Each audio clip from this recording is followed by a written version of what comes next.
आज के इस आयोजन में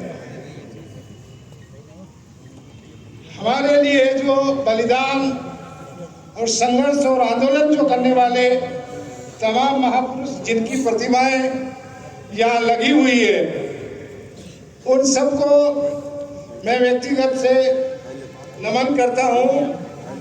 और जो हमारे मंचासीन अतिथि हैं, समय को बचाने के लिए मैं एक साथ सभी अतिथियों का सम्मान और स्वागत करते हुए अपनी बात शुरुआत करता हूँ। साथियों, आज संविधान अपनाने का 75वां वर्ष गांठ है और इस मौके पर मैं संविधान के प्रति आदरपूर्वक दो शब्दों में मैं अपनी बात कहना चाहूँगा।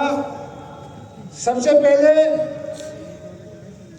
आज जो हमें यहाँ कुछ करना था, उसके बारे में मैं निवेदन करना चाहूँगा कि रुतबा जो मिला मेरे सर को, रुतबा जो मिला मेरे सर को, बाबा तेरे संविधान से मिला है, बाबा तेरे संविधान से मिला है।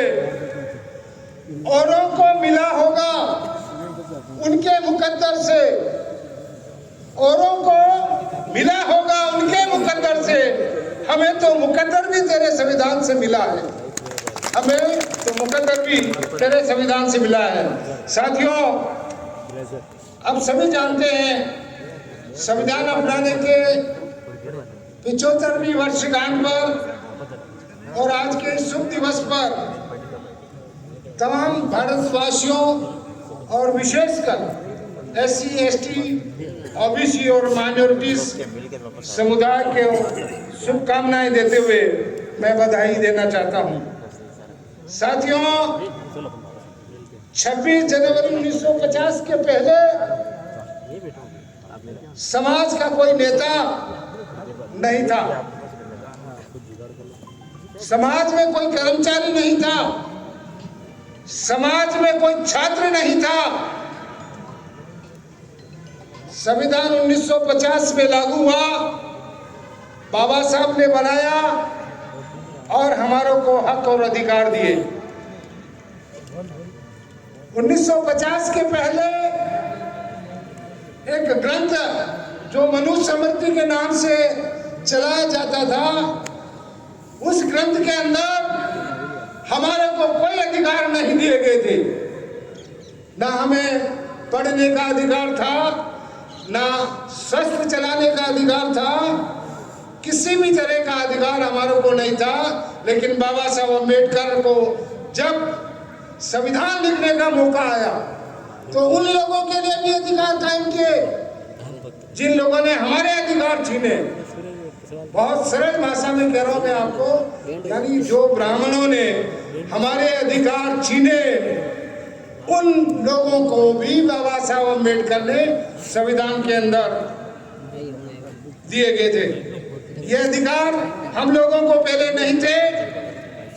जब ये निवेदन करना चाहता हूं कि ये अधिकार किसकी वजह से मिले, बाबा साहब की वजह से मिले।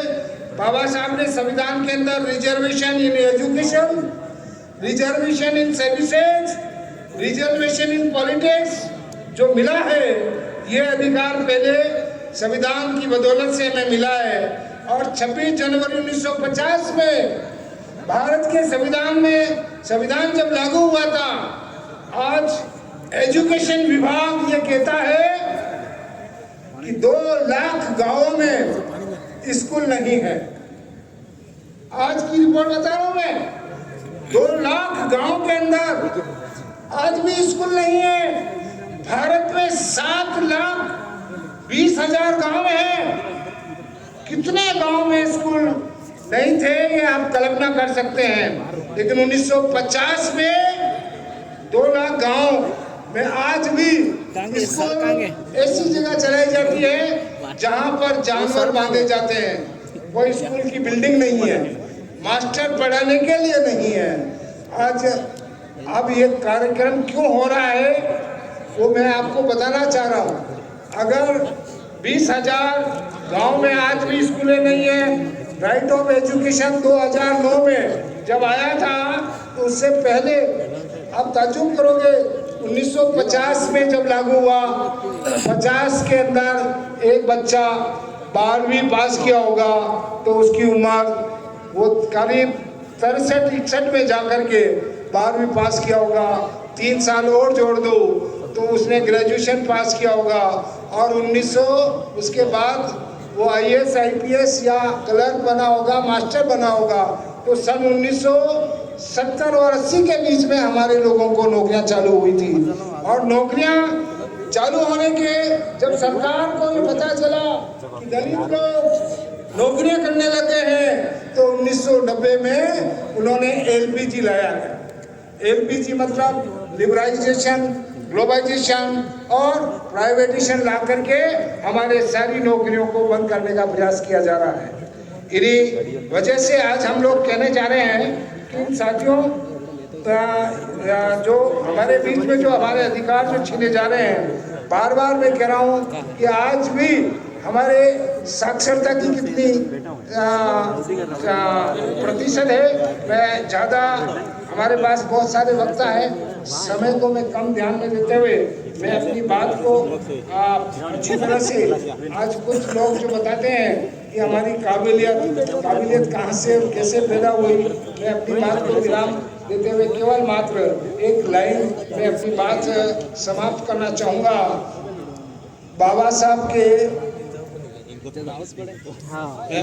वैसे त्याग दी बाबा साहब ने, वैसे त्याग दी बाबा साहब अम्बेडकर ने आपके स्वाभिमान को जगाने के लिए, वैसे त्याग दी बाबा साहब अम्बेडकर ने आपके ख्वाहिशों को जगाने के लिए, स्वाभिमान को जगाने के लिए 4 बच्चे कुर्बान किए, बस आपको शूद्र से इंसान बनाने के लिए, शूद्र से इंसान बचाने के लिए। साथियों, मैं अपनी बात को विराम देते हुए निवेदन करना चाहूँगा कि पे बैक टू सोसाइटी बाबा साहब ने कहा था, ये हमारा बाबा साहब के प्रति कर्जा है, समाज के प्रति कर्जा है।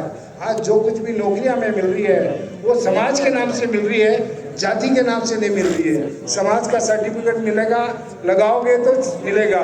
इसलिए पे बैक टू सोसाइटी हमारे इस समिति की ओर से एक तरफ जो है पे बैक टू सोसाइटी का काउंटर है। निश्चित रूप से आप यहाँ जो भी पधारे हैं, अपनी भावना से आपके यहाँ जो व्यवस्था की है इसमें हम लोगों ने चंदा इकट्ठा करके काम किया, निश्चित रूप से आप उसका उपयोग करेंगे, ऐसी मेरी आशा विश्वास है। इसी बात के साथ मैं अपनी बात को विराम देता हूँ। जय भारत, जय भीम, जय संविधान। बहुत बहुत धन्यवाद मान्यवर बाबूलाल जी गावरी जी।